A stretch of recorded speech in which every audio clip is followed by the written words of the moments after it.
जय शिवराय मित्रांनो खरीप हंगाम 2025 ची ई पीक पाहणी कधी करायची, का करायची, कशी करायची, याच्यामध्ये काय नवीन बदल करण्यात आलेले आहेत याच्या संदर्भातील सविस्तर अशी माहिती आजच्या व्हिडिओच्या माध्यमातून जाणून घेण्याचा प्रयत्न करणार आहोत।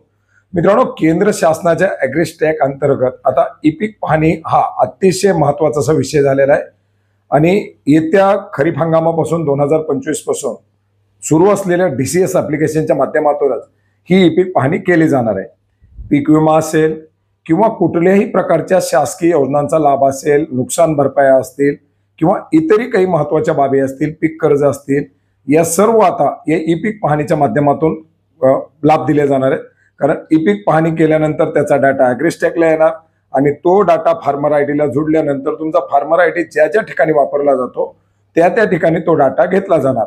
उदाहरणार्थ, तुम्ही महाडीबीटीला एखाद्या योजनेचा अर्ज भरत असाल तर तुमच्या पिकांची माहिती ही ॲग्रिस्टॅकच्या त्या फार्मर आयडी सोबत येणार आहे। अर्थार्थी तुम्ही ई पीक पाहणी केल्यानंतर तुमच्या पिकाची माहिती ऑटोमॅटिक महाडीबीटीच्या पोर्टलला सुद्धा दिसणार आहे। त्याच्यामुळे एकंदरीत आता जर आपण पाहिलं तर ई पीक पाहणी अतिशय महत्त्वाची आहे। मित्रांनो, 21 जुलै ते 31 जुलै ई पीक पाहणीचं ॲप्लिकेशन हे तांत्रिक कारणास्तव बंद ठेवण्यात येणार आहे। कारण 1 ऑगस्ट 2025 पासून खरीप हंगाम 2025 ची ई पीक पाहणी सुरू केली जाणार आहे। मित्रांनो, 1 ऑगस्ट 2025 ते 15 सप्टेंबर 2025 या 45 दिवसाच्या कालावधीमध्ये ई पीक पाहणीची प्रक्रिया पार पाडली जाते। कधी जर याच्यामध्ये शेतकरी काही प्रमाणात बाकी राहिले तर त्याला पुन्हा मुदतवाढ वगैरे देणे या बाबी वेगळ्या असतात। यावर्षी जे काही सहाय्यक आहेत या सहाय्यकाच्या माध्यमातून देखील मोठ्या प्रमाणात ई पीक पाहणी करून घेतली जाणार आहे। त्यांना दिलेलं मानधन, जे दिलं जाणारं मानधन होतं पर प्लॉट, याच्यामध्ये देखील दुप्पट वाढ करण्यात आलेली आहे।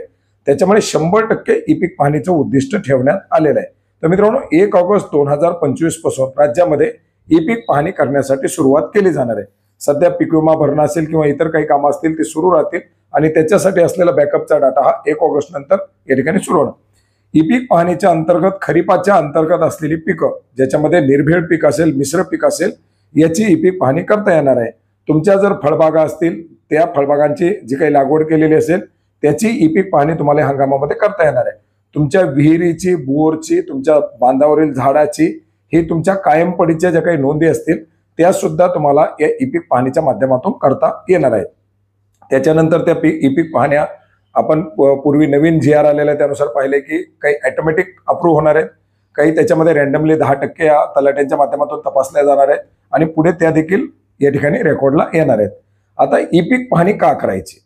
आता बरेच जण म्हणतात की ई पीक पाहणी मी करणारच नाही, ई पीक पाहणी का करायची, आमच्याकडे हे नाही ते नाही। ई पीक पाहणी जर झाली नाही तर शेतकऱ्याला अर्थार्थी कुठलाही लाभ मिळू शकणार नाही।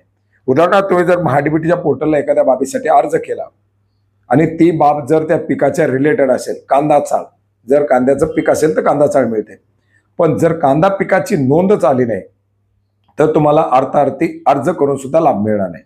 त्याच्यामुळे लाभ जर घ्यायचा असेल तर हे एक महत्त्वाचं काम आपल्याला 1 ऑगस्ट पासून करावं लागणार आहे। एखाद्या नुकसान भरपाई असतील, भावांतर योजना असतील, या सर्वांचा लाभ हा तुम्हाला याच्या माध्यमातून मिळणार आहे। त्याच्यामुळे ई पीक पाहणी ही करावीच लागणार। ई पीक पाहणी कशी करायची? तर ई पीक पाहणी करण्यासाठी DCS नावाचं जे ॲप्लिकेशन आहे, डिजिटल क्रॉप सर्व्हेअर ॲप्लिकेशन आहे, ज्याला महाराष्ट्र शासनानं आपल्या ई पीक पाहणी बरोबर जोडलेलं आहे। ई पीक पाहणी DCS 2.0, 3.0 त्याच्यामध्ये नवनवीन वर्जन येत राहतात। आता या हंगामासाठी हे वर्जन वापरलं जाते, त्याच्यामध्ये आणखीन काही नवीन समाविष्ट केलं जात आहे, हे पाहण्यासारखं असणार आहे। आणि हे नवीन ॲप्लिकेशन जे अपडेट होईल, आता जर तुमच्याकडे जुनी ॲप्लिकेशन असतील तर त्याला अनइन्स्टॉल करू शकता, नव्यानं ॲप्लिकेशन इन्स्टॉल करू शकता।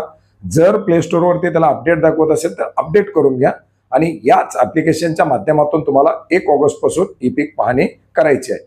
जर ई पीक पाहणी करायला जमली नाही, आता माझ्याकडे बटनचा मोबाईल आहे, बरेच सारे शेतकऱ्यांकडे मोबाईल उपलब्ध असतात, बऱ्याच साऱ्या शेतकऱ्यांना ते जमत नाही, तर त्यांच्यासाठी सहाय्यकाच्या माध्यमातून ई पीक पाहणी केली जाते। तर आपल्याकडे जे कोणी ई पीक पाहणीचे सहाय्यक असतील किंवा जे काही कोणी करून ई पीक पाहणी करून देणारे लोक असतील किंवा आपल्याकडे कोणी जर मोबाईल वापरणारा जर शेतकरी पुत्र असेल तर त्याच्या माध्यमातून ई पीक पाहणी करून घ्या, परंतु 100% आपल्या पिकाची ई पीक पाहणी करून घ्या।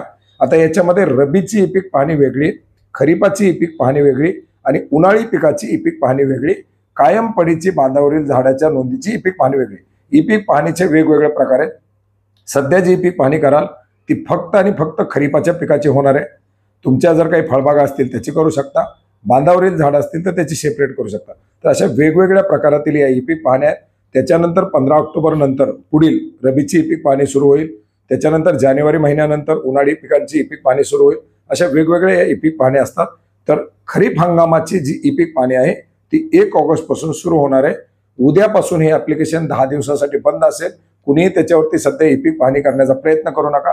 अधिकृतपणे ई पीक पाहणीचं पोर्टल सुरू झाल्यानंतर तुम्ही तुमची ई पीक पाहणी करून घेऊ शकता. सर्वांना विनंती आहे की कुठल्याही प्रकारे करा, कुणाच्याही मदतीनं करा, परंतु आपली ई पीक पाहणी करून घेण्याचा प्रयत्न करा. धन्यवाद.